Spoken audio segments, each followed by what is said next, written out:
Burunqi zamanda bir bola bo'lgan ekan. U har kuni tog'da pada boqadi ekan. Tog'da uning bilan gap qiladigan, uning bilan o'ynaydigan odam bo'lmag'achqa, u intayin zerik ekan. Bir kuni u boshqalarni qo'rqitish niyatida yo'g'on toshning ustiga chiqib, "Bir keldi! Bir keldi!" deb uzoq varqirabdi. Tağ bağırda yer teriyotgan, otu kesiyotgan kishilar uning ovozini anglab, qilayotgan ishlarini tashlab, qo'llariga go'rchak, apkashlarni elib, bo'rini yo'qotish uchun taqqa chiqibdi. Kishilar taqqa chiqib qarg'udek bo'lsa, qo'ylari bir obdan otlab yurgudek, ko'pchilik padichi baldan "Bo'ri qani?" deb so'ragan ekan, padichi bala qaqaqlab kulib ketib, "Men sizlarga chaqchaq qilib qo'ydim." Bir necha kun o'tgandan keyin ko'pchilik toza jiddiy ishlayotganda tog' tarafdan yana vaqirgan ovoz anglanibdi. "Bo'ri keldi! Bo'ri keldi!"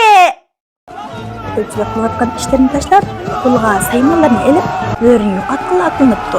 Ko'pchilik tog'da bo'rini uchirta olmabdi. Faqat padichi balning kulib tilqib qolganini ko'ribdi. Aslida bo'ri kelmagan ekan. Ko'pchilikning qattiq achchig'i kelib uningga "Oldin qatim sen yolg'on aytmaslik to'g'risida tarbiya bersak, yana nimishqa bizni aldaysan?" deb qo'yib ketib qapti.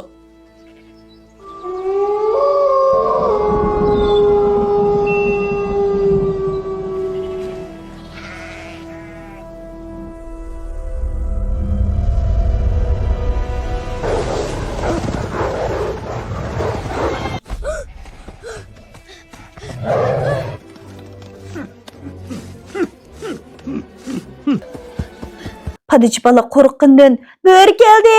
Bo'ri keldi! Bu da rostla bo'ri keldi!" deb vaqirishga boshlabdi. Ko'pchilik ikki qatam oldin xaltaga tushgachga uning gapiga ishonmay, uning vaqirig'ini anglamaslik silib, o'z ishlarini qilaveribdi.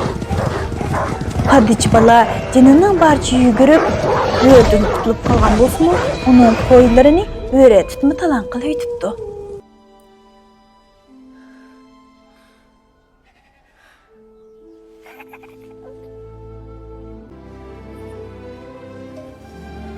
Padichi bala shuningdan e'tiboran yolg'on gap qilmaydigan, rost gap qiladigan yaxshi bola bo'pti.